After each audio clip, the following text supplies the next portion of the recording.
tradition as this event on MLK weekend itself is to welcome the students from the Alpha T Academy, and they will be reciting some of the words of Dr. King. And the difference, perhaps, for many of you who have attended this event in the past is that there will be music underscoring what they're saying.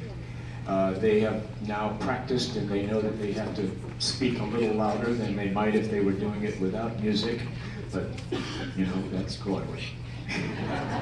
So please come over, young people, and welcome you.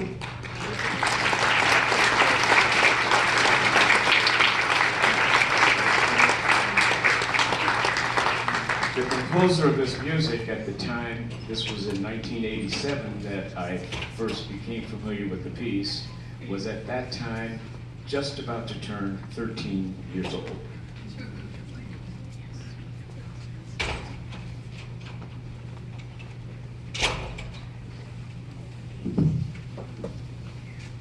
I am happy to join with you today in what will go down in history as the greatest demonstration for freedom in the history of our nation. But there is something that I must say to my people, who stand on the warm threshold which leads into the palace of justice. In the process of gaining our rightful place, we must not be guilty of wrongful deeds. Let us not seek to satisfy our thirst for freedom by drinking from the cup of bitterness and hatred. We must forever conduct our struggle on the high plane of dignity and discipline. We must not allow our creative protests to degenerate into physical violence. Again and again, we must rise to the majestic heights of meeting physical force with soul force. The marvelous new militancy, which has engulfed the Negro community, must not lead us to a distrust of all white people. For many of our white brothers, as evidenced by their presence here today, have come to realize that their destiny is tied with our destiny. And they have come to realize that their freedom is inextricably bound to our freedom. We cannot walk alone.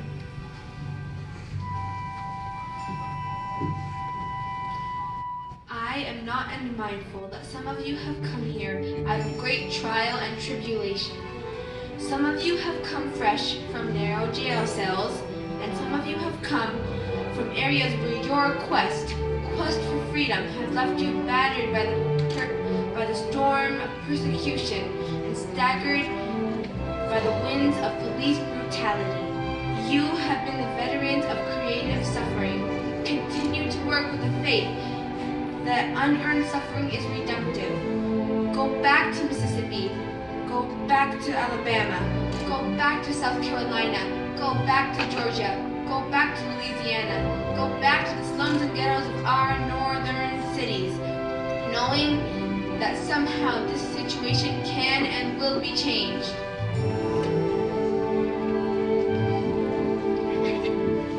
And so, even though we face the difficulties of today and tomorrow, I still have a dream. It is a dream deeply rooted in the American dream.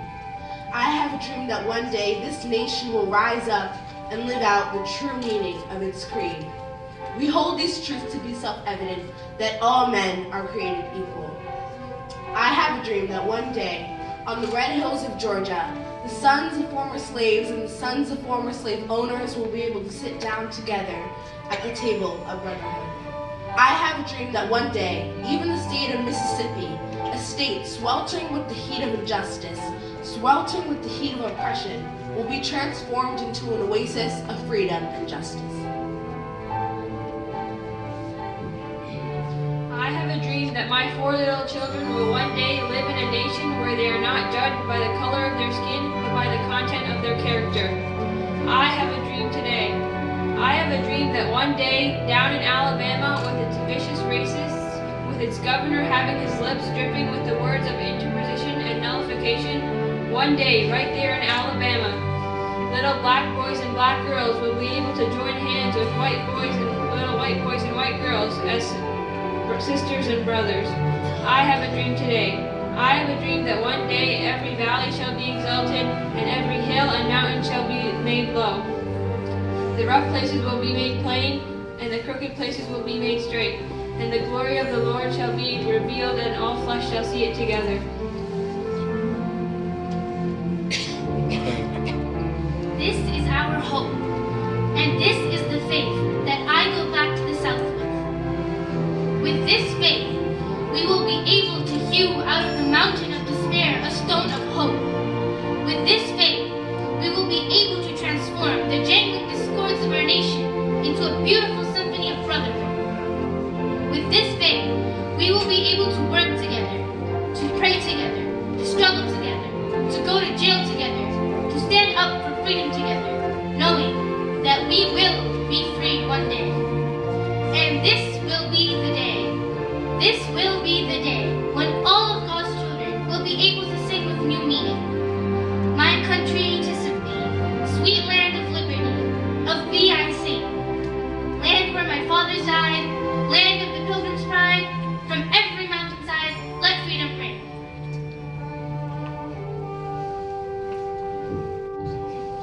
And if America is to be a great nation, this must become true. And so let freedom ring from the prodigious hilltops of New Hampshire. Let freedom ring from the mighty mountains of New York. Let freedom ring from the heightening Alleghenies of Pennsylvania.